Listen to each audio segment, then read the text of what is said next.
So my buddy was telling me, like, you gotta listen to Smartless. You gotta listen to Smartless. It's Jason Bateman, Will Arnett, and the other guy. I can't remember the other guy. Forgive me, but it's a huge podcast. They have a lot of cool guests. They have, they had Keanu Reeves on there. They had Jon Favreau. Like, they have big celebrity name. Get Ben Affleck. All of like the major people. But they were talking about their cold opens, because I guess they have like a little brief cold open, like a slightly different way of introing the show. And one of the guys' cold opens was talking about how you come up with a good cold open. I go, well, that's cheating. That's meta. You can't just talk. Oh, fuck you. Come up with a real one. Celebrity man with your celebrity podcast. Is that are we cheating now too? Because we're kind of talking about cold opens during a cold open? Is that No, my cold open is to complain about the Smartless podcast and fucking Jason Bateman having a.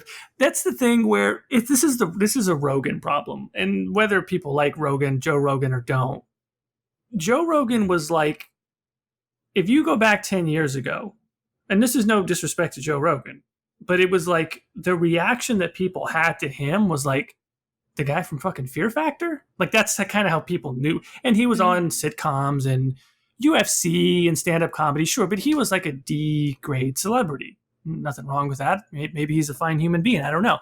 But nobody fucking really knew him. And I feel like that started because his podcast is now the biggest podcast in the world. It's like the guy who played Lex Luthor on Smallville has a podcast, and fucking Bateman, and like all these people, and the Punisher, or whatever, Shane from fucking Walking Dead, and now they all want to be podcast man, and that's fine. A lot of them are very successful, but it does sort of give me the feeling that like there was a point where podcasts were like normal people, like nobody's like us. Well, yeah, and now it's like, well, if you've been a TV person or you've been in a few movies or you're kind of already pre-famous, that's what all the podcasts are now. There's no podcasts anymore that are just like random man who started podcasts. Like, all the big ones are people who were famous and then wanted to have a podcast. Well, I feel like the tastes have moved on. Like, not a lot of people listen to podcasts anymore. Like, we're old and ancient, and so we still do it and listen to it. But I feel like what the young kids are doing, and what you see like the common man doing, are like your TikToks, your Twitch streams. And on Twitch streams, people will just chat like on a podcast, and you do have kind of like live talk show kind of things going on right now. And people do that. And like, they're not on podcast sites, but you can catch it live on Twitch. Blah, blah, blah, blah, blah, blah, blah. So I think they do exist. I just think celebrities are slow. And so they're catching on to a trend that is admittedly kind of old, That's a good point. People are they're having a hang on Twitch. It's basically what it is, just people hanging out. Yeah. So I think it's not... Like, I don't think celebrities chased out the common man. I think everyone else fucking left, and celebrities like, wait, I heard you can make money. Wait, come back. Hold on. Yeah, actors who aren't getting that much work anymore decided to call their agents and be like, how do I start one of these podcasts? How do I do one of those? Yeah, like I have no idea what it is, other than I've seen some clips of it, but like the actors that played the hobbits in the Lord of the Rings movie have a podcast or something talking about Lord of the Rings. Like, that kind of feels like a cash grab. Like, maybe you're just fucking around and like, hey, I get that, but like... Oh, and then the Sopranos guys as well. The guy who plays even know Chris. That one. Yeah, there's a couple of the actors who were on the Sopranos where I feel like around 2020, Sopranos had a big comeback. Maybe it was because it was a COVID watch for a lot of people. In all honesty, it was for me as well. To watch it, because I had never watched the series before, and so I think on the back of that they started a podcast that just kind of like, I don't know, reminisces and tells stories and shit about Sopranos. Yeah, interestingly enough. Yeah, we have a lot to talk about today, and like none of this. I was gonna try and segue, and I'm like, I don't know how to get from the Sopranos to E3, but yeah, we're here anyway, so I guess we're going to talk about what used to be called E3. It's not really E3 anymore, but for all intents and purposes, it's like E3. Yeah, Geoff. I know it's Jeff, but Geoff needs to come up with up with a better name for this because Summer Games Fest or SGF just doesn't roll off the tongue. Like E3 was so snappy and easy to do, and just nothing from Summer Games Fest has worked like rolled off the tongue. And it to me, it's just game season. I've just been calling it game season because Right. Could call it G3 for G G- off. I like G off, by the I way. did see someone try to coin instead of nightly, it's night 3. And I'm like, I see where you're getting at, but it just doesn't work for me. Yeah, Summer Games Fest, it does not roll off the tongue, I have to admit. It's just game season. That's just what I'm going with until It's the someone else. summer game show shenanigans stuff. At least it's here. I mean, for a while there, I kind of thought it was going to go away entirely, and Sony kind of had theirs. What was it, a couple of weeks ago? But Yeah, they mostly went they've been first. I mean, That when was you're weird. number one ish, I guess Nintendo's technically number one, but And it's then weird because has Nintendo done anything? I don't think they've had a show yet, have they? they do their directs infrequently now, and I feel like they almost do them. Maybe it's because I'm not paying attention, so I don't know that they're scheduled months in advance. But I always feel like I hear about them last minute. I do too, and I tried to figure it out because like I want to know what's going on because I have a Switch, but yeah, I have no idea. They just happen like a couple days in advance. I'm like, oh shit. Yeah, Sony did theirs a So couple weeks ago, and I think the only thing that really piqued people's attention was Spider-Man, which was undoubtedly, like when I saw Spider-Man, I was like, even going into it thinking, okay, it's Spider-Man, it's going to be more of the same. They're not going to do anything that different from a gameplay standpoint. Let's just see what the story is. I was impressed. I was impressed with what they showed, like the ability to switch seamlessly between Miles Morales Spider-Man and Peter Parker Spider-Man. I think that's going to be super cool. People are really going to like that. And then the symbiote aspect of it from Peter being having the symbiote suit and the extra powers from that is going to be very kick-ass in the gameplay department. Mm-hmm. As far as other shows, so I was only really able to catch the main show. I wasn't really able to. I caught a little bit of the Starfield stuff, so I know a little bit of that. I completely forgot about the PC gaming show. Yeah, so did everybody else. To be Yeah, honest, you didn't miss much, to be honest, with the PC gaming show.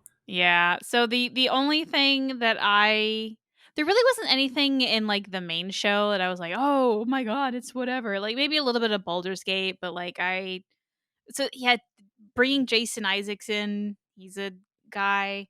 I'm always wary of like big name celebrities coming into voice acting because like that's not always the mark of quality. I didn't see the other Baldur's Gate show, but you had told me previously it wasn't like there was some stuff, but it wasn't like oh dang, like at least like the Starfield thing. No, not at all. I mean, not at all. They showed maybe about 4 minutes of basically deep diving the work that they're doing on Baldur's Gate, the city, so the actual location within the game, and it's neat to show like the fact that they want to make it mostly seamless when you're in the city and how much depth and sort of attention to detail that they put into the city. That's awesome, but I just wish there was more. I mean, Yeah. I think you kind of feel the same way. Like Baldur's Gate is one of those games that I'm most looking forward to this year and have been for the past couple of years. And considering the fact that they're now like 2 months from 1.0, it doesn't really feel like a true marketing blitz at all. Yeah.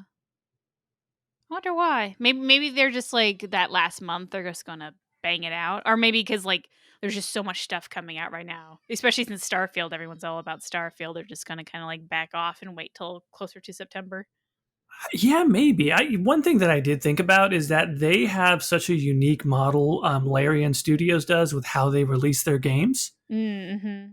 In that showing a 10-minute or a 30-minute gameplay demo doesn't have the same impact when you've already been in early access for 2 years. And there's True. let's plays, like there's whole let's plays that people can go watch with their favorite streamer or whoever showing the gameplay. But all of that is from Act 1. I thought, well, like maybe they'll show us 15 minutes of Act 2 with a class that's not in early access or something like that. But no dice. They just kind of showed us stuff that from my standpoint, it did not get me more excited for Baldur's Gate 3 at all, but I mean, I'm still excited for Baldur's Gate 3, so. I am too, yeah. I think that's the only game that I've seen or heard of recently that like I want to play that. Everything else like seems cool, or I just isn't really my cup of tea. Now I did know Fable got shown, but I actually don't know what was in it. Was it just a trailer? Was it some gameplay? Was there anything on that? Do you know? Yeah, so the Fable trailer was at the beginning of the Xbox showcase earlier today because we're recording this on Sunday. And I was very excited to see Xbox kick off the showcase with that. That was I think a strong move. But what they showed was, I mean, basically CG with, I don't know. There were a couple of shots in there that looked like a gameplay angle, but like no HUD. So sort of some snippets of what maybe could be considered gameplay, but it was very short. Mm-hmm. And it had Richard Iowati in there, if people know who that is. It's a comedian. Okay, yeah, I don't know who that is. Yeah, he's an actor, comedian, and I was like, interesting choice, but he is very British. I don't know. I kind of liked it. The character he's playing was kind of setting up the clip or the sort of background, and he's talking about how like the Age of Heroes is done. This is more about like science and like, and then Fable, especially Fable 3, was right in that standpoint of like, I don't know what era, Victorian era maybe, where it's like right at that transition point out of more traditional medieval aesthetic, etc. And so I guess they're leaning even more heavily into that with the new one. Well, that makes sense. Like what else? What else would people make? Well, the only thing else I can think of that everyone's like really excited about is Starfield, which is definitely your baby. The only thing I have to say on Starfield is, as I was watching the presentation, and I caught most of it, or at least the last half, um, it felt exactly like what Andromeda was supposed to be, or at least how it was pitched in some of like the documents we got after release. And I was sitting there like, oh, I wonder if there's some like people who worked on Andromeda that just kind of soured on Starfield now, because that's exactly what they were trying to do. Oh, that's interesting. I don't know that. Yeah, that's interesting. I never thought of it from that angle, but you're right. Especially a lot of the stuff around like developing a colony or like the base building aspect of it feels like something that I wish Andromeda would have had more of. Yeah, and like they like Andromeda, like the intent of Andromeda was to like have those randomly generated planets and all that side of stuff, and like, so they were talking about like the random generation. What? I can't talk today. Procedural generation. Yes, thank you. Procedural generation. It sounded like what they tried to describe Andromeda as, and then they just couldn't get the tech to work, and so we got the game we got. So it's almost like as you play Starfield, there's what could have been in another life. Starfield, but Mass Effect branded. Yeah, that's a really interesting thing to bring up because they did talk about that a lot, even in some of the marketing for Andromeda, right? Like we're going to have procedural generation very early on. Yeah. But as we later learned, they couldn't get that to work, and they had a couple of different tools. And I think in the Jason Schreier story, it was even like some parts of the team wanted to use one tool, other parts wanted to use a different tool. They really couldn't figure out how they wanted to approach it technically. Mm-hmm.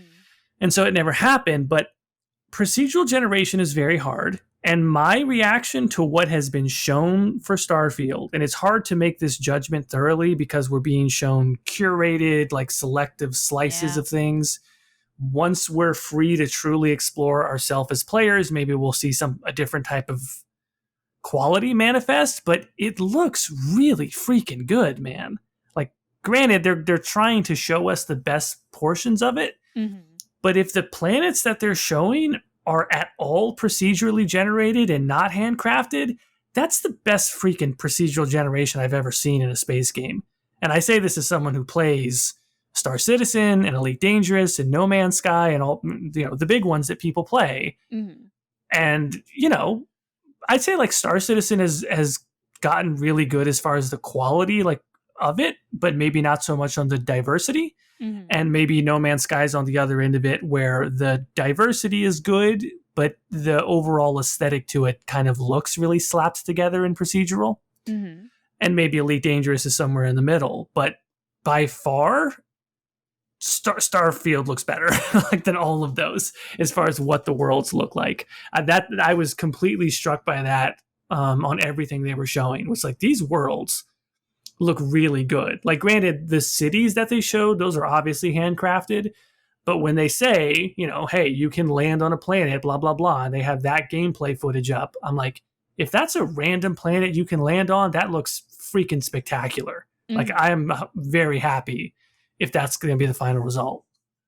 I kind of like the they had a good name for it in the trailer, but they kind of go for retro futurism kind of stuff where like there's a lot more like physical buttons, and like the color palette even of the game is very like kind of 80s 90s type of futuristic stuff.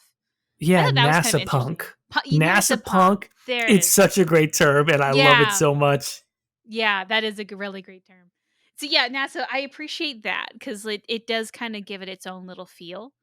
Um, that like, yeah, maybe generic in like the past. You go watch some 80s movie and that's what everything looks like. But at least with a lot of the modern stuff you look at now, like, yeah, there's not like a ton of space games that I can think that look like that.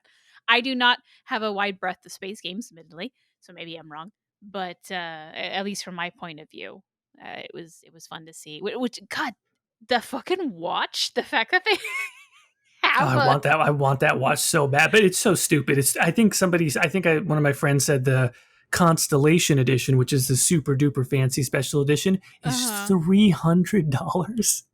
But with the watch, I can that comes with the watch, right? Or no? Yeah, that's the one that comes with the watch and the case and everything else that all the other versions come with as far as digital stuff. And I'm like, okay, I get it, but like, what else do they want? They want firstborn children? Like, what do they want? It's Okay, I'll be special honest. editions. I thought it was going to be more than 300. I was mean, expecting like a $600 price tag for that stupid watch. I mean, there's been some that have gotten out of hand as far as these special editions, and yeah, the special edition price points are getting out of control. But okay, so like I want to talk about that a little bit more as far as the NASA punk, because I think Mass Effect fans will really appreciate that. Not just the style of it, but the fact that it's not. They call it a lived-in feel, right? That it's at one point during the behind-the-scenes video, they were saying it's a little more lo-fi rather than sci-fi, and that it's not Star Trek level futurism, right? And the reason why I think Mass Effect fans will appreciate that is because that's something that Casey Hudson of Mass Effect and the original art director Derek Watts talked about, I believe, in the making of for Mass Effect 1. Which is that they often see in science fiction like the super idyllic futuristic science fiction and then the really broken down post-apocalyptic science fiction. And what they wanted to go for, especially on Mass Effect 1, was like a world that was designed by the people who live in it, by like the characters who live in it, to look like the idyllic future. Like they were talking about parts of the Citadel, but when you look at it closely, it looks more lived in. And I always really like that about Mass Effect 1 in particular. That like there's sections of the Citadel that are meant to look perfect, but if you really go and like look up close at a wall or any kind of surface texture, you can see like the scratches, the dirt that's kind of on the bottom. And I don't know, I've always just liked that aesthetic in science fiction, and it's rare.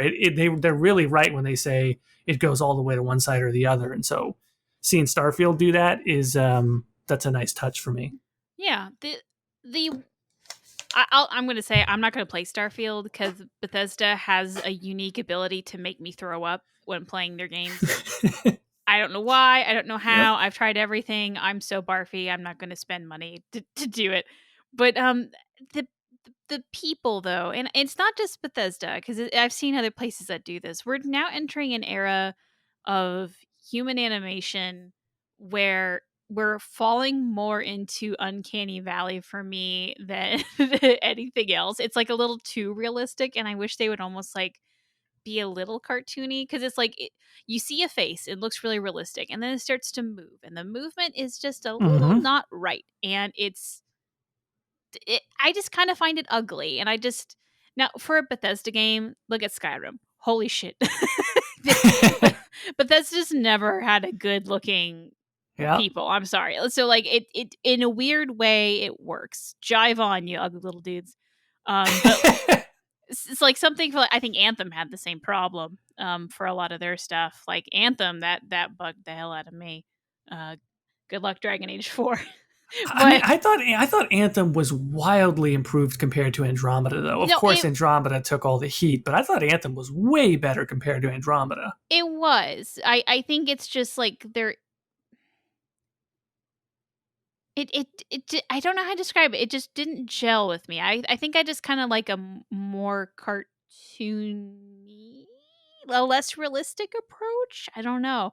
Like I feel like Inquisition was good. Now, granted, it's like dated and whatever, but like Mm-hmm. no one really looks like Cassandra or Solus or Blackwall. Like it's You're right. realistic, but in like a very stylized way. And I think you need to aim more towards that. And Anthem went more towards like that we're literally scanning a face and Right. using that model, and like that can be really cool, but it just doesn't. I just find it less exciting. I don't like looking at it as much because it's just like a dude. I don't know. I think you're 100% right. I actually agree with you on like they have been able to get the look of the textures to be like near photorealistic. So to your point, the face looks like a face when it's not moving, but getting talking animations and facial expressions is a whole nother ballgame. And so then it just looks weird once they start talking. Yes, exactly. It's just a little off. Just a little off. And I felt the entire time watching the Bethesda stuff, I'm like, oh yeah, this just looks a little off. Like it for some reason with their games, that is just what I expected, and I am not bothered by it. I wouldn't play it to begin with because I don't want to throw up, but like if that wouldn't deter me. But like I feel like if that was the level of stuff we got into like a Dragon Age 4, I'd be highly disappointed. So It is a thing that I notice more and more. Like this is kind of taking us back slightly to Baldur's Gate 3 discussion, but when they were announcing what's his face as the new actor, like they were intercutting between him and the booth, recording it and the character, and that actually made it very apparent to me how much you're losing because he's performing in the booth. Like even if it's not for facial capture, like he's emoting, he's doing the whole thing. And you see him doing it as a person, and then you see the character. And especially Baldur's Gate 3, like it's certainly more cinematic than anything Larian has ever done before. But it's not like the Last of Us type cinematic, you know what I mean? So like the facial animations are pretty basic, and you're like, oh wow, they got this really talented actor, and you're losing, I think, 75% of what he's doing by not being able to see him. Yeah, and I just as a side note, I hated the design of the character that he played too. So it was like it was like Jason Isaac, who I think he's like a fairly attractive man. He's sitting there and he's like gesturing during whatever, and it comes back to like frumpy whatever really pants. It's like some dude just woke up under a bridge, and that's who that's who we're gonna have play this clockwork dude. I have no context of the story. I've been avoiding it, so I don't have spoilers. But it's very Dragon Age Origins, isn't it? That's what I hear, and I like it. I've seen like the campfire stuff. I know it exists, and that's very Dragon Age Origins. But as far as like everything else, I have no idea. I know there's a vampire man that everyone likes, and I wanted to hear what he sounded like, and he sounds like over the top campy, which I find hilarious. Yeah, yeah. I've also tried to avoid most story things, but I have watched some videos just for gameplay, and it's the first time I saw anything for Baldur's Gate 3, it was more in the top-down camera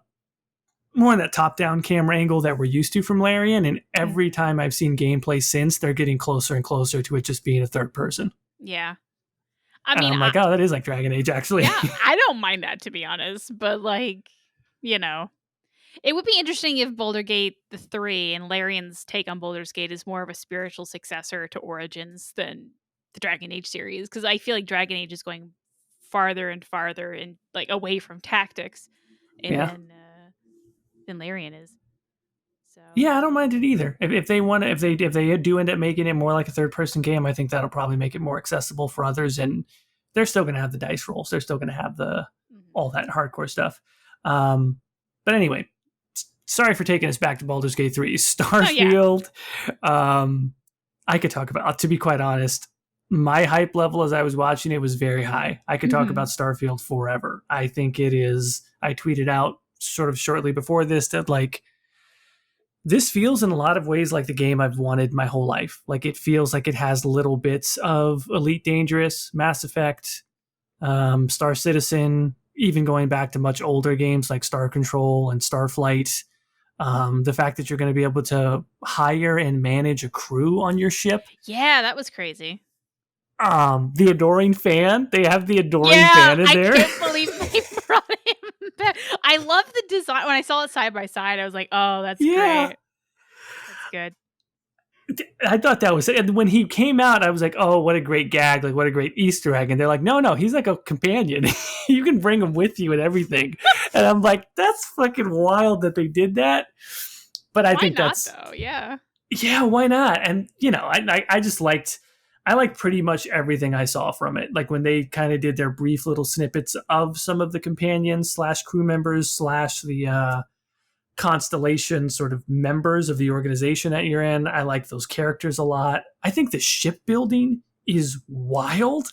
Like you can make your own ship basically from scratch from all the different modules and just slap them together however you want. Which shout out to the lady that would like they brought her on. She's like, I kind of like making them like animals. Here's my SS platypus. The platypus lady. And then she like I forgot what she said exactly, but later on she came back and started talking about some unhinged stealing behavior and that lady was dope. She's the one who said her. Me too. She was like, I like to be a space pirate who like breaks into people's spaceships and steals all their sandwiches. Yeah. And I have a hold for just my sandwiches. I was like, this lady is awesome. Like I want to do a whole character that just steals sandwiches now. This is great. Yeah, that's someone who's playing the game correctly. 100%. 100%. Like, and yeah, the character creator looked very, very good. I mean, again, we'll have to see when real people have their hands on it. We'll judge then, but it looked very creative. I like the background traits. I like that you can have parents in the game that you visit. Yeah. It's kind of wild. Different religions, all the different factions, multiple cities.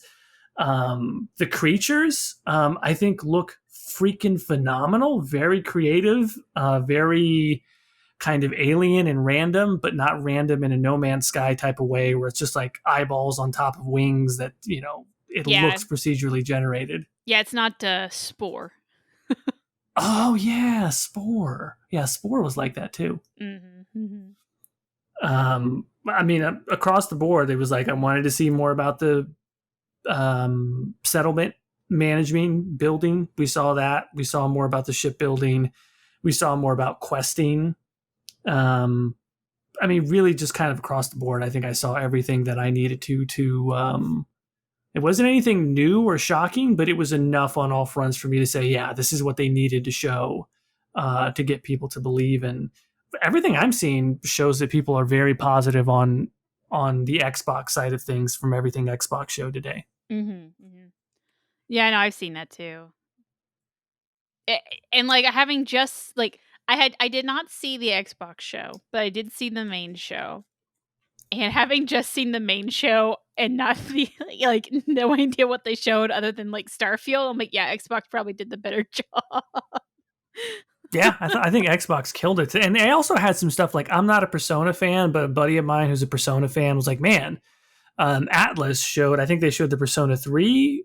Maybe it's a remake, maybe it's a remaster. And then they showed remake, yeah, and they showed a couple of other things that Persona fans were very happy about. So that was big. I'm not a Forza person, but that's a huge deal, I guess, for Xbox. Forza Motorsports, the next one, that was pretty big. The Microsoft Flight Sim Dune crossover was an interesting choice.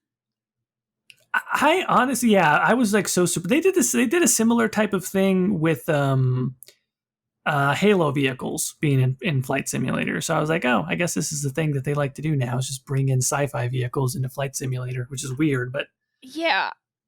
Excuse me. I just always assume that people that like flight sims just are so into like realistic, like people who are into flight sims want to just fly a plane, but either don't have the money or Don't know how, or they even do. And there's nothing else that they want to do. I don't know. I just the crossover between fantasy vehicles and people that are hardcore into Microsoft Flight Sim are like two different Yeah. circles. They want to fly Cessnas and shit. Like, they don't want to fly Pelicans from Halo, but apparently some do. And, well, they also showed what looked like to be a different game, which is like the more mission-based flight simulator, like rescue missions and shit. Oh. Which that looks kind of cool, like flying a helicopter to get some, like, you know, rescue somebody off a mountain or something. And that looked like a totally separate game that they're going to be doing in the same engine, I guess, which that's cool. I could see myself loading that up on Game Pass for a little bit. I'm sure somewhere there is an ancient forum using CSS from 20 years ago, full of Gen Xers who's calling whatever game you just described the normie version of Flight Sim.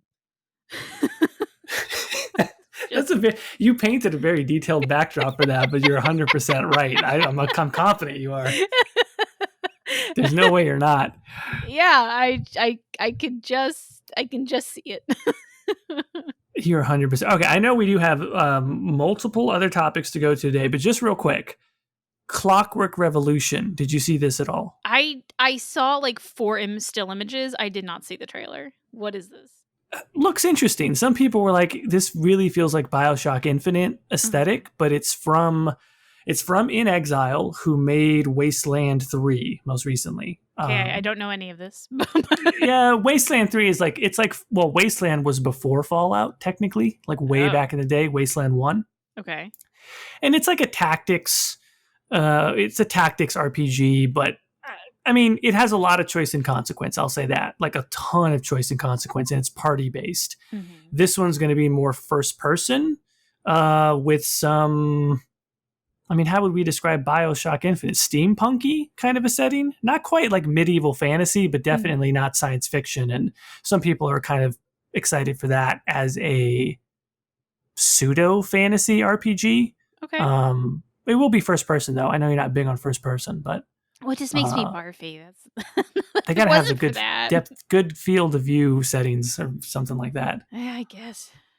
And then Avowed was the other one from Obsidian, obviously, which is Pillars of Eternity world, a universe, but they're sort of rebranding as Avowed. And we finally saw little bits of gameplay for that. For me, I was very excited. I thought it looked great. It's kind of exactly what I expected, which is kind of like Skyrim by way of Obsidian. Mm-hmm. And I was excited by the magic that they showed, the combat, the little snippets of like, you know, just seeing that world, seeing some of the fantasy races from the Pillars series in a non-top-down view, like a first-person view, was really excited. But I saw some people not, like, they didn't think the graphics were impressive enough. But I'm like, yeah, that's fine. I'm playing it for the story more than anything. But I thought that looked very good as well. I'll have to look into that because I have not seen anything about Avowed yet. So yeah. And I've been meaning to play Pillars. It's one of those, like, everyone says it's good and I'd like it and I probably would. I just haven't gotten around to it. So yeah, you probably would, but it is a commitment though. Like they're long games, the first one and the second one. Yeah. I mean, yeah. But speaking of games I need to get to, and we haven't talked about yet that was shown, there's a new DLC for Cyberpunk with Idris Elba. Oh, yes, there is. Yes, there is. That's probably like my second most hyped that I was for anything I've seen so far. I missed that too. I just know Eldris, whatever. The guy was there. Idris Elba, yeah. Yeah. And one thing that I thought was interesting in the marketing and that everyone was like, oh, it's not DLC, it's an expansion pack. I'm like, what the fuck is the difference? What do you mean? I mean, what do you mean it's not a DLC?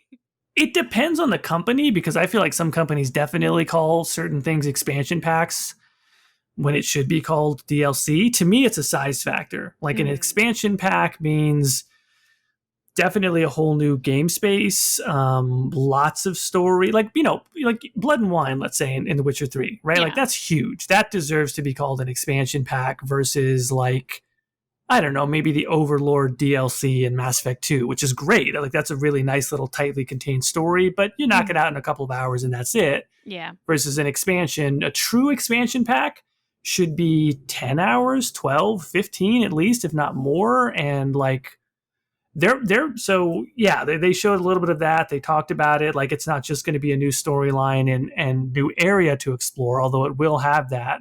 They're going to revamp the skill system. They're going to revamp a lot of like the armor system and the way that items work, as far as like clothing items. They're going to revamp some of the game AI, like around combat, how the cops respond to you in the city, like the sort of NPC AI. Like, they're talking about a lot of different gameplay changes for it, in addition to a brand new story. And it's a continuation too. So for anyone who has beaten Cyberpunk, you probably know how you felt, I'll just say that way, about the fate of the characters. And it's going to resolve some things that I think a lot of us maybe thought weren't going to get resolved until the sequel. Well, hey, that's good. Yeah, so I was very excited to see that. And I'm just overall pumped for it. Because Cyberpunk is really, it had a rough launch, but it's never been in better shape. And I just think, and also this DLC is going to be next gen only, or current gen only, I guess we should say now. Okay.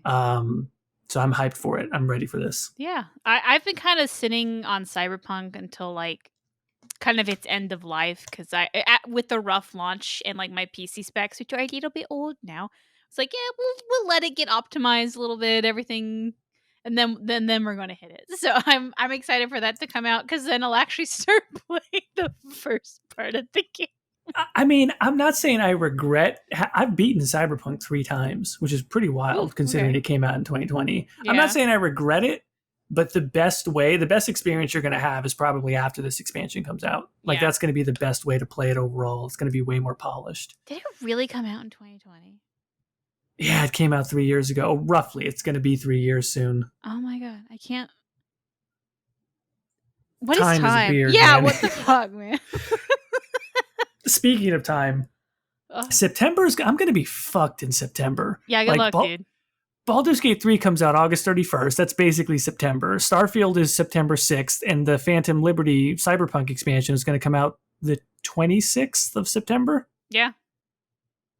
Good luck. Holy shit. I've already seen people complaining, and like, especially like if you're like really into every major release, there's just a very busy fall. this Spider-Man's in October. Like, there's a lot coming out. Well, yeah, what'd you think about the Dragon Age stuff during E3? It's interesting to watch people react to that. I wasn't super let down by it. I mean, I kind of thought maybe something would show up. Once again, it did not. But it's fine. It's going to be okay.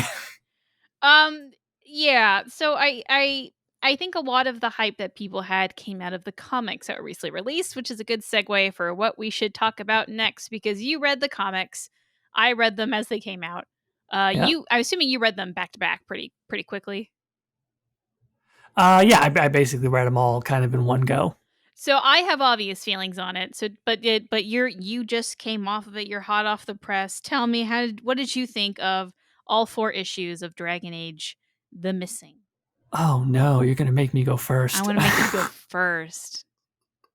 What's interesting is I am so out of the loop. Okay, I'm so not plugged in to say how. I don't know how everyone else reacted to these. Like, I think when I read the Silent Grove ones, I kind of knew people liked them, and that's fine because I really liked them as well. We did a whole episode on how much we both like those. Yeah. I have no idea what other people's reaction to these have been. I didn't love them. Yeah, that's about where we're getting at. That's I mean, I read them. I thought they were good. I saw some stuff in there that I'm sure, if I saw 5 things, you probably saw 50 that were like relevant from like implication standpoints. But I did find them to be very sort of like expositional, and like there's a lot of sections when they're sort of talking about exactly what they're doing, and it's very clear that they're trying to foreshadow and set up this and that. And I don't know. I thought they were fine. It's pretty short to go through 4 issues, but. I didn't feel like they were telling a story that was compelling in and of itself, the way that, say, Silent Grove or some of the better novels and comics have done. I thought they were doing a thing to set up where Solus is, and that's why these exist. And they do that, and they lay some breadcrumbs that I'm sure some people found very interesting. Yeah, no, well, okay, real quick. your quote, they're going to set up, they set up some things that people are going to find really interesting. I have not found that to be true when talking with people here. Oh, they thought that they set up nothing? It's just... Well, the general consensus that I have seen is this is a worse Tevinter Knights. Tevinter Knights set up everything that's in this comic, pretty much, but done better. Yeah, that's 100% accurate, actually. So if a lot of people that I talk to are like, they're really into Dragon Age, they've read every single thing, and they've all read Tevinter Knights, and so coming into this, it's like, I just would rather read Tevinter Knights again. And then like, sometimes like with comics, like sometimes the art's really great to look at, and like, minus the one that's from our boy, who I cannot remember his name for the life of me, who illustrated like all of the recent Dragon Age comics. 3 of the 4 issues are just really bizarre looking in like strange ways, and it's gotten to the point where a lot of the panels we have screenshotted and became memes on my server on Discord, because they're just kind of like weird looking. I don't know how to describe it. And there's like one panel with like Varric and Scout Harding like shrugging that just gets thrown around all the time because it's just kind of like it's just out of play. I don't know. I've looked into some of the comic artists, which, by the way, if you don't know what I'm talking about, each comic issue is done by a different artist, which is a really strange choice in my opinion. Yeah, that is really strange. And the first guy, whoever did it, a great artist, but he kept reusing the same picture over and over again. Which is kind of strange. And then the second person was kind of a veteran to the Dragon Age comics. He did a great job. I think that's been that was the best issue by far. The third one was a little bit messy, and I didn't know what was going on, and like there was a lot of like weird, I don't know, lines. And the fourth one, the faces were, oh god, it was the faces in that one were so good.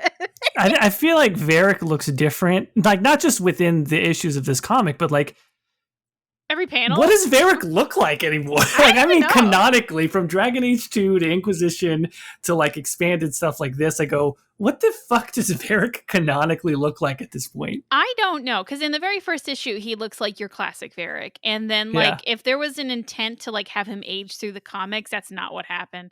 It was like, issue 1, he looks like Varric. Issue 2, damn! What happened there? I'll at least say I kind of trust. What is this guy's name? Because I cannot remember it, and I just want to. No, what is the art? Okay, that's who wrote it, but who drew it? Who drew? No, God, stupid comic app. The Kindle comic app is just annoying. No, I don't. God, motherfucker. Ladies and gentlemen, thank you for tuning in to Split the Veil. Yeah, I know. Fernando Hines Furukawa. I'm gonna say Fernando. But Fernando kicks ass. No, I think I love his art. It's unique. It stands out. It's clear. I can tell what's going on. And I from just reading his Blue Wraith stuff and like the other comics he's done, I guess I trust his rendition of Varric than the other artists. And then like Scout Harding has like a scar on her cheek, and like people on my Discord were like, "Oh, there it is. Oh, it's gone. Oh, it's gone again. It's back." Right. It's just disappearing. Yeah, and I think Fernando got it like almost every time. So I think he did it's the second one. I trust that. Everything else, I have no idea what the fuck is going on. And I think what I felt about the comic issue, it really did feel I don't know if this is a dated reference, but have you ever seen the movie Christmas Story? Yeah, of course. Yeah, so there's a scene in there where like the little kid is excited to get like the decoder ring, and he like comes in the decoder ring, and like he sits there and he's decoding the secret message on the radio, and it's an ad to drink more Ovaltine. That's kind of how it kind of felt for this comic issue. That's a great pull. It's that's a deep cut from pop culture, not from millennial pop culture. But you're dead on. That really is kind of what it is. Like the great secret that we've uncovered is Dragon Age 4 is coming out eventually. That's basically, it's play more Dragon Age. And I'm like, I'm trying. Yeah. Look, You mean you want me to play Inquisition again? Have you seen my spreadsheet? BioWare, come on, man. Have you seen my hours? You need to convert this over to a dedicated database. Like, get out of here. Don't even get me started on the screenshot folder. No, it really is just an ad for Dragon Age 4, and done kind of a clunky way. What's the plot? They hunt for Solas, and it's very much like just rehash. Varric and Scout Harding try to find Solas, but Princess is in another castle. Let's go meet the next group of people. That's probably going to be a set piece for the game, and rinse and repeat. And it kind of ends in Minrathous with Nev Gallus, the great detective, who in here she just kind of is, but in the book I quite liked her. I think she's great in Tevinter Nights. So it's great to see her. She looked kind of funky in here, so I don't know what she's going to look like in the game. Right. Which I want to be very clear, like she looked kind of funky as in like just the way they drew her was very strange. So her face is different in every panel. And like, so maybe they're trying to set up that like that's where, because like what does Varric say at the very last bit? It's like, we have to go find other people. It's oh like, my god, that ending. The way it did, because like I felt like the premise of it at the beginning was like, hey, we know Solus, we should look for Solus, and then it ends with Varric basically going like, you know why we can't find Solus is because he knows us too well. We got to find some jokers that don't know Solus. Yeah, in order to find Solus. Which, hey, if you haven't played Dragon Age Inquisition, that's the fucking end of Dragon Age Inquisition. It's like, that ending was really perplexing. I was like, all right, cool, man. Yeah, and it's just, yeah, so I'm assuming like they're trying to set up the next companion set and like maybe the lead character or whatever, and like maybe this is the start of the game or some bullshit. I don't know, but I think that like there's quite literally two things about this comic that I found exciting, other than the memes. And it's one, in the third issue, there is a panel of Elven God like cuddling or whatever, and it's kind of like skewed and like it looks a bit funky, but like it's there, and I think that is supposed to be Andrul and Gillenon, and that was exciting for me, and that we can talk about that all day, but quite frankly, it's a lot to get into, and I'll just do it in a video one day and we'll get there. But I just found that exciting. The second one, what were we going to say? I was only going to say, just so that people don't think I was crazy, that was the only thing I was referencing when I said maybe there's something interesting in here, was that part. Yeah, no, that's the most interesting thing of like, whoa! The lore! Oh, I did love that Solus apparently carries around a little wax seal of a wolf, too. That was kind of... Right? Why would... You know what? I think he should. I think he should lean into the branding. Yeah, why not? He's canonically a furry, I guess, but Caitie, don't get the community started, okay? No, they've already gone, man. They've been started. Who am I kidding? Yeah. The second thing is more of a meta interesting thing about the comic, is that I think this is the first Dragon Age tie-in media in the last 10 years that is not aimed at anybody who's read anything about Dragon Age in the last 10 years. Wait, hold on. Say that again? This isn't for anyone who's ass deep into Dragon Age. This is for new people. This is what you hand someone who has no idea what Dragon Age is. And that is really interesting because that's something you publish really close to a game coming out. And so I am hoping that maybe we will get something soon. And they said something was going to come out cool this year, and it wasn't at the Summer Games Fest. So, right. Toot toot, here we go. All aboard Team Hope for... Do you think also, though, that like the wheels of the publishing sort of cycle for comics, like there was a time where maybe Dragon Age Dreadwolf was going to come out this holiday, and so this would have been perfect for that, but maybe that time frame is shifted. I mean, I have no fucking clue, but that's just a thought.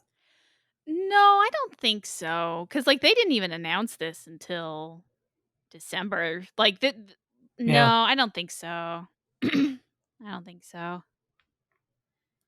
And like the game, so they announced the game was in alpha in October, or was that it? I think so. Or was it November? Was it only that long ago? October last year? Yeah, it was not long ago. Oh, interesting. Interesting. And like I feel like there's a longer amount of time between alpha and like they haven't done. I mean, obviously we know they've done jack shit in marketing. So Sure. Yeah. Yeah.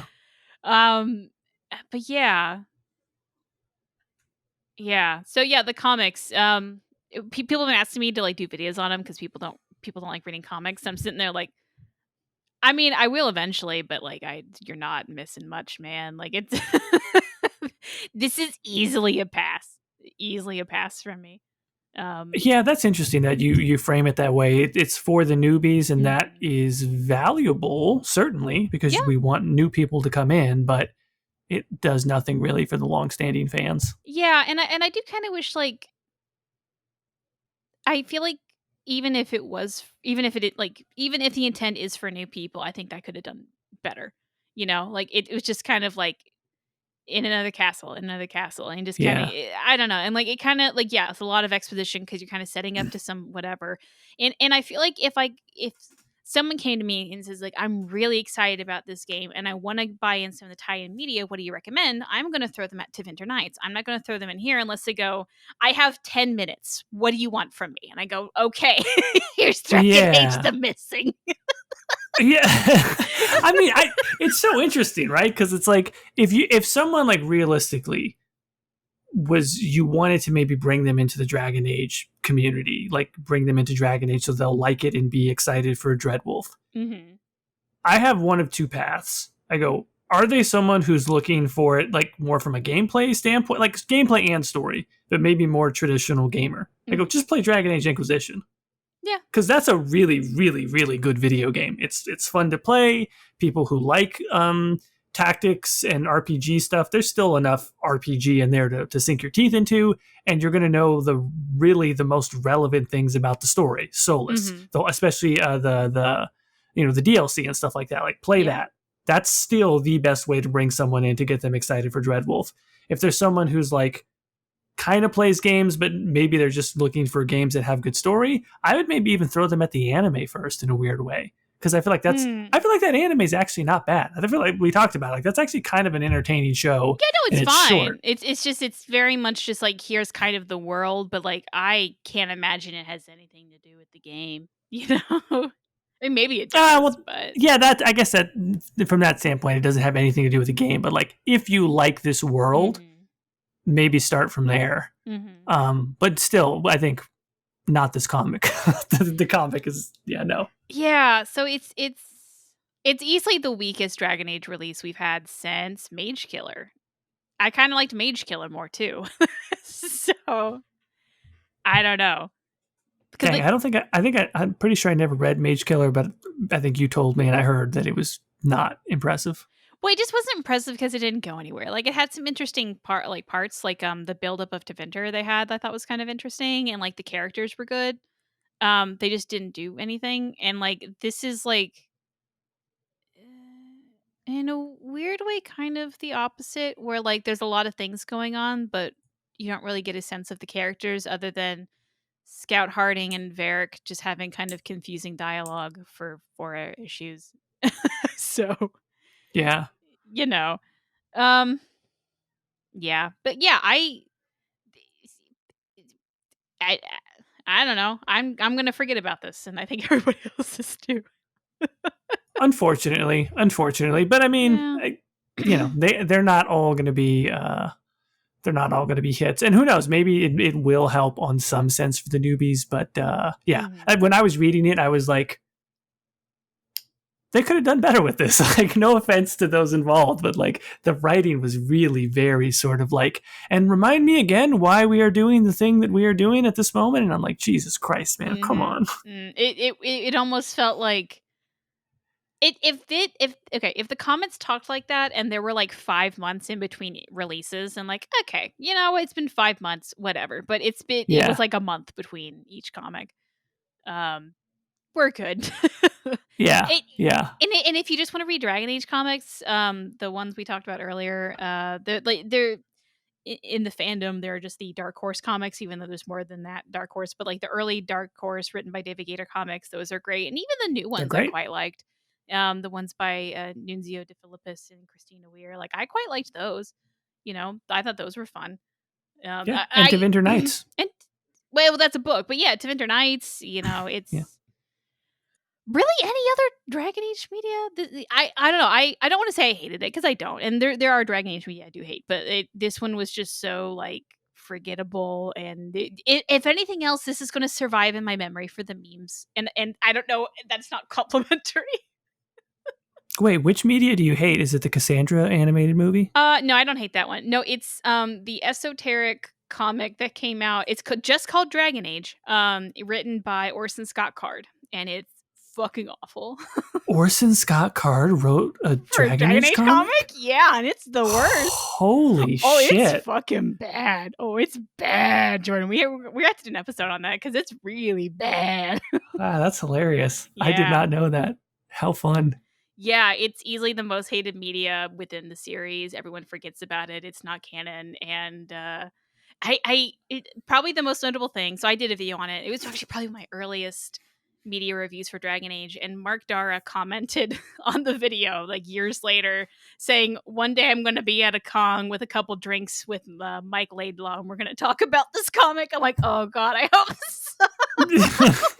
Is it better or worse than the animated CG movie that plays during that one Dragon Age ride that you did the documentary on? Oh damn.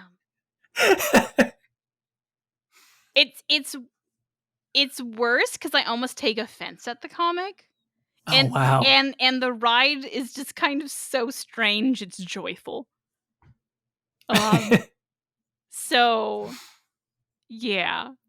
I get, yeah, I would rather, I mean, yeah, of course I'd rather ride the ride, because that's the only Dragon Age thing I haven't done. But yeah, I would rather go on the ride than whatever that comic was. All right, the worst thing. Dragon Age the Missing, was that it? The Missing? Yeah. Dragon Age the Missing can go missing from your comic collection. I'm sorry, that was not good. I wouldn't make it go missing just because the memes. The faces are so funny. I'm completely serious. Especially Nev during episode 4 had some really great panels. Okay. Well, the other. Okay, so that's all we have for Dragon Age. Sorry, kids. And the other thing we wanted to talk about was, I'm going to let you take over this one because I didn't play this game, but SWTOR is moving to a new studio. Yeah, it's really wild. Like, this news caught me by surprise, but it was announced that Star Wars The Old Republic, which is an MMO that has been developed since its beginning by BioWare Austin in particular, is no longer going to be at BioWare Austin. It's going to change developers to Broadsword, the developer who is doing Ultima Online, which is another popular MMO. What was that? This week? Or sorry, last week now, I guess, when that was announced. And I don't know. I mean, like, I'm not hardcore into SWTOR. I never was, but just kind of looking at people's reaction to it, I think there was a good number of people who were obviously like immediately concerned. Like, is this the beginning of the end? Are they shuffling it off to this other developer to kill off the game? Blah, blah, blah. And then there's been at least a couple of posts by folks at BioWare Austin saying, look, basically everything that we had planned is still planned. All of the next updates that are coming out are still coming out. Like, basically, this is not killing the game. Of course, that's what they would say. And you can expect everything that you were expecting, at least in the short term, to continue on. I don't think that alleviates the concern broadly, because I don't think EA has really said anything like, yes, we're committed to this for the next 5 years or anything like that. It's more just, hey, in the short term, expect everything that you thought was going to come out as far as the next few updates. Yeah. But beyond that, I don't know. I think it leaves me still feeling a little bit apprehensive because there's no way, no matter what they promise and no matter what they say, and I'm sure the folks at Broadsword are very fine people, but there's no way that you're going to continue on without disruption, without a cost to the productivity of making new content for an MMO that needs content, because that's what MMOs need constantly. There's going to be a period of time there where they're going to be transitioning, and there's no way they're really going to be able to go full steam on the next update, the next story update, the next expansion, whatever you want to call it. Mm-hmm. It's not great, but at the same time, I don't know. I guess maybe people feel that fundamentally, because they said the reason why they're doing it is to just have BioWare as a whole focus on Dragon Age and Mass Effect. Yes. And I mean, we've said that on this show many times that they should do that. So I don't know. I personally feel mixed about it because I do think that BioWare should focus on Dragon Age and Mass Effect.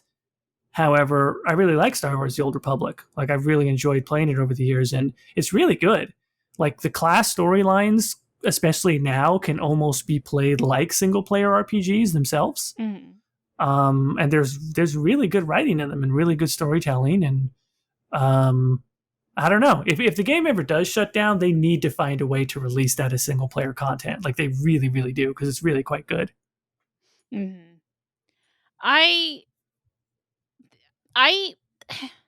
okay, so there was a Twitter thread by a guy named Chris Schmidt. I don't know if did you see that? Yes, I did. Yep. Yes, so I saw that, and I don't know exactly who he is, but from this Twitter thread, I'm assuming he's someone that had worked with SWTOR in the past. Yes, formerly of BioWare. I think he was a design director. Yeah, so he had a very long Twitter thread. I don't think he works there anymore, so he had this long Twitter thread of what he thinks about it. And I pulled that up real quickly because he had a couple quotes I thought were interesting. But at one point, he does talk about how like the SWTOR team really felt forgotten in like BioWare, and at least for me, I feel that I forget that like I always joke that Dragon Age is the redheaded stepchild of BioWare, but like I forget KOTOR or SWTOR exists half the time, and I think everybody else does too. Yep. And it like so they're like, let's be honest, they're the real redheaded stepchild of BioWare, and the team felt that as well. So like, yeah, it in a way like maybe it going to a new company that will treat it with like love and excitement and like SWTOR was getting updates this entire time and I had no fucking idea. And I've been following BioWare Yeah. stuff like for ages now, and like I literally know almost nothing about it other than what you've said. Which it just bonkers to me. Like, I know more. So I currently am playing the Final Fantasy MMO, and before I even Yeah, I started saw playing that. You said that on Twitter, and I'm yeah, like, all right, that's cool.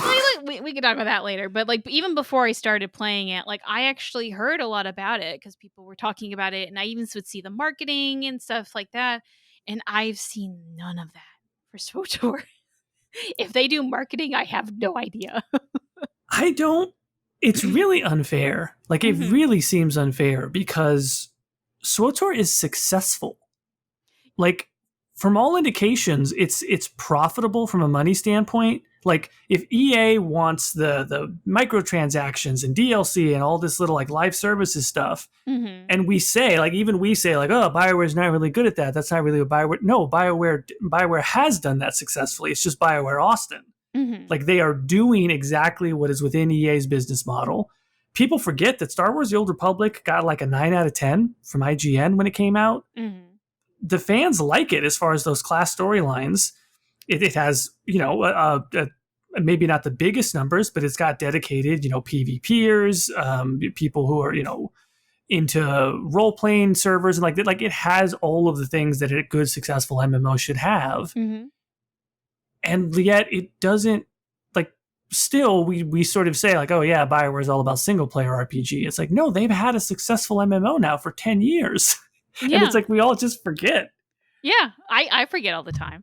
And back to the Twitter thread, Chris says, I can't find these specifics because I'm scrolling because it's a very long Twitter thread. But he basically had a tweet where SWTOR brought in a lot of money to BioWare, Yeah. and with all that money that it brought in, they were able to like do a lot of R&D and buy time while they build Mass Effect and Dragon Age. And now that they're selling it, that's going to be an income that they just don't have anymore. So they're going to have to start pumping out Mass Effects and Dragon Age a lot faster. Which like on paper is like, ooh, hey, that sounds fun. And then in execution, does that mean we're going to get a lot more Assassin's Creed style of games where it's like every 2 years you get your new Assassin's Creed, and it's like, I'm not into the series, but I feel like there was a while there where there was like a new game every year, or even like every other 6 months or something, and it was it was getting kind of clunky and weird. And I think they're trying to course correct now, but like in like 2014 area, it was like every year there was a new one. Are we going to start having that with Dragon Age? Like this is, I know a lot of people like it's already been forgotten. People don't talk about it anymore, but I think this is actually a bigger business deal for BioWare than some are giving it credit for. I think so. And it's interesting you mentioned that about like, are they going to need to crank out an Assassin's Creed type thing every year? That's not my fear. My fear is not that we get too much Dragon Age or Mass Effect and that it's low quality. My fear is that if they don't have BioWare Austin producing a successful MMO like content regularly, like that puts a lot of pressure on the next Dragon Age release and the next Mass Effect release. Like, yeah.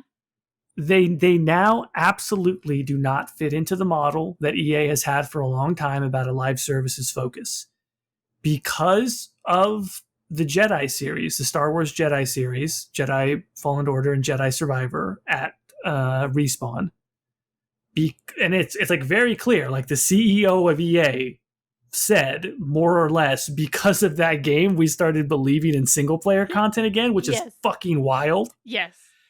That they didn't figure that out, that was good, especially considering the fact that they published Mass Effect 2. Like, okay, you guys have a really short memory, but okay, good to know that you guys believe in single player again. But we should remember, like, those games sold higher than the highest numbers of like Inquisition and Mass Effect 2. Mm-hmm. So in order for EA to now look at BioWare and go, this is working the way that we thought we did, Dragon Age Dreadwolf needs to be the most successful game they've ever had as far as sales numbers. Mm-hmm.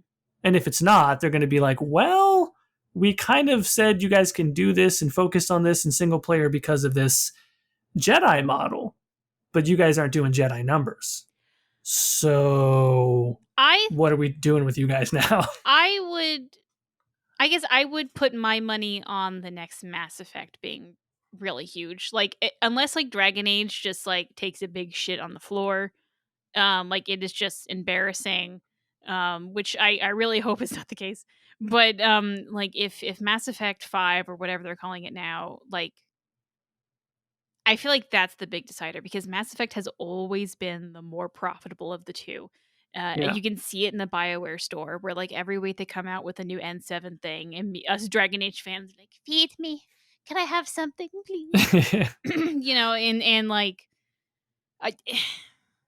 as much as I love Dragon Age, Mass Effect is just more popular. It is more in the zeitgeist of the gaming sphere. So like, I think if that tanks, then yeah, that's looking like something. So I want to say we have until a Mass Effect 5 release, unless something really bad happens with Dreadwolf, which hopefully is not the case here. Fingers crossed. Yeah. I think you're dead on with that, right? Because like maybe the worst thing that could happen following a potentially lackluster Dragon Age Dreadwolf release is they say no more Dragon Age for a while, but I think that was going to happen anyway because of where the story's at. Yeah, I mean, I don't know, because like we don't know, like there's a ton of open-ended things with Dragon Age right now, and if Dreadwolf is able to tie them up in a little bow, like a lot of the major stuff, like Dragon Age Origins and somewhat Dragon Age 2, like they all kind of ended on notes that kind of felt satisfying to me as a player. And Inquisition was like, oh god, I need to know what happens next. And unfortunately, this is the one that has the 10-year cycle between. But if Dreadwolf goes more of the approach of the other two, and they're like, this is a nice little bow, like as much as I don't want the series to end, I want to continue, I want to keep playing in this world, like at least I wouldn't be angry at it, So like yeah. I'm just hoping there isn't like sequel bait in Dragon Age 4, just in case, if nothing else, because like, it's just starting a family and all that. Like, I just don't have all the time to obsess over things as I used to, and like, I don't know if I can handle another 10-year development cycle. Oh God. I can't do it, BioWare. I don't have it in me. Here's the thing. On the flip side, if Dragon Age Dreadwolf lands and it hits and it's a big hit, EA will be like, listen, find some more Dragon Age shit. We're making another one of these in 3 years. You know what I mean? Like, that's the flip side of it. If it hits, they're going to say, find some more story material to kick off another one. Yeah, and I kind of hope that happens because I want my beloved Dragon Age Tactics that is in someone's dream to exist. So do I. One day. I love you. But yeah, I would love some spin-offs, do something like that, see if they're wildly successful, but we'll just see. We'll see what happens. And yeah, God, it just 10 years, Jordan. It's been 10 years. Yeah, that's absolutely wild that it's been that long since Inquisition came out. Yeah, and like there's no way it's coming out this year. Like this if it was coming out anytime this year, we would have had something in this trailer season, and we haven't. Yeah. So it's definitely next. Well, maybe not even next year, but like it's definitely beyond this year, which would make it the 10+ mark, and that is just fucking bonkers. Yeah, it's wild. It was November of 2014, but I wouldn't be surprised if we were looking at holiday season next year. So, and that's fine. I mean, I keep saying that's fine. Like, it's not a cope. It really is just like time is going by very fast, as we've noted, and like there's a ton of stuff to play. So like we will play Dragon Age when we play it. Yeah, no, that's fine, but it's also just like people that are. Being in the fandom this long is really interesting because you'll see people come and go and get into new things and out of old, and like a lot of the people who are like got into it kind of late are like, oh my God, how have people been waiting this long?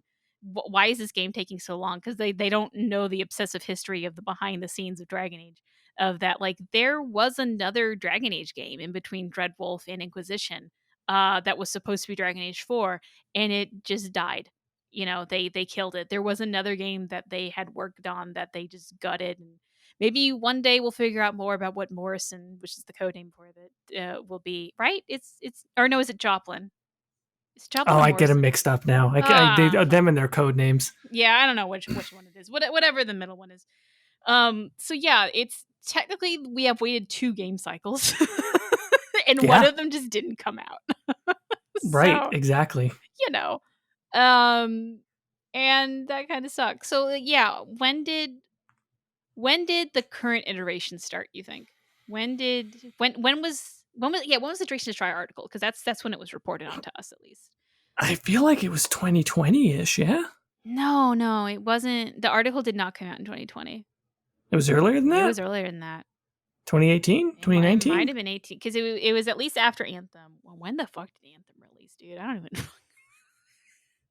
I'm just gonna Google it now. Anthem released in 2019. Did it really? Okay. Yeah, because Andromeda was 2017.